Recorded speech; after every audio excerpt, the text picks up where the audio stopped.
Isu lingkungan kerap dibahas melalui beberapa konferensi internasional. Dalam dokumen Nationally Determined Contribution atau NDC, terjadi kenaikan emisi karbon secara global.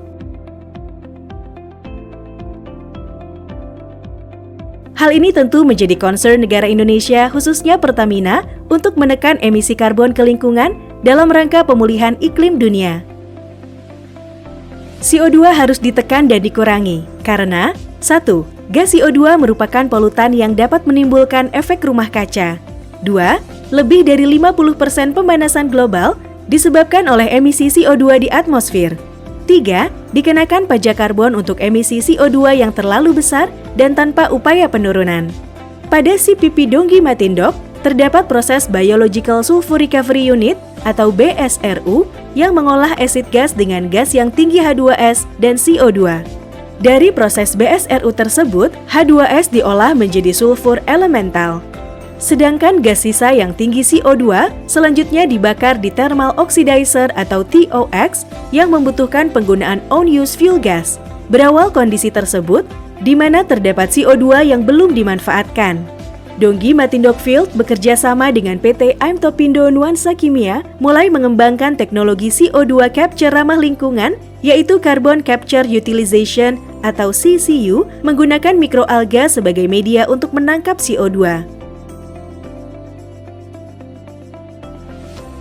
Teknologi ini ramah lingkungan karena penyerapan CO2 dilakukan menggunakan mikroalga. Pada proses sebelumnya, gas CO2 yang dihasilkan dibakar melalui TOX. Kini, setelah dilakukan inovasi, gas CO2 diolah dan dimanfaatkan melalui unit CCU. Ada beberapa hal yang harus diperhatikan untuk menjaga produktivitas mikroalga pada penyerapan gas buang BSRU CPP Donggi, yaitu 1. Konsentrasi CO2 di dalam air. 2. Impurities penyerta CO2 SOX, NOX. 3.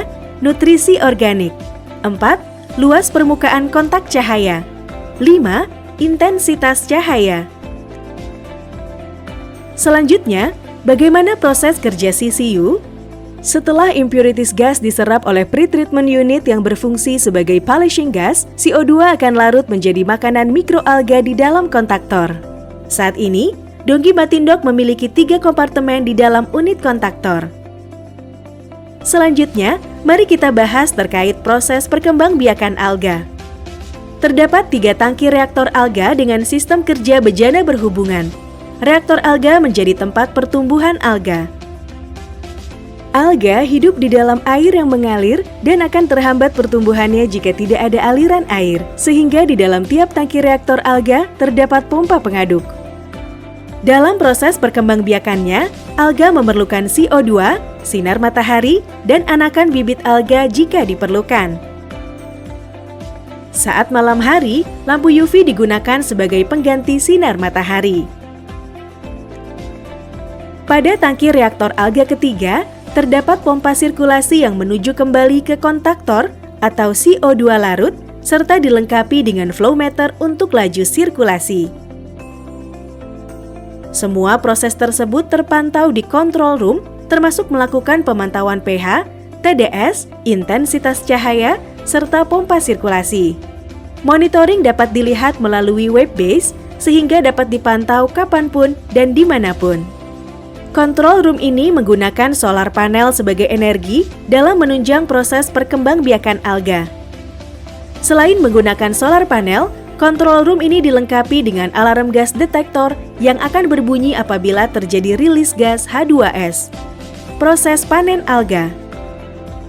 Proses panen alga dilakukan setiap hari menggunakan bag filter harvesting mikroalga. Hasil panen alga basah mencapai 200-400 gram per hari, sedangkan dalam kondisi kering menjadi 50-100 gram per hari. Target pilot project Carbon Capture Utilization di CPP Donggi adalah sebagai berikut.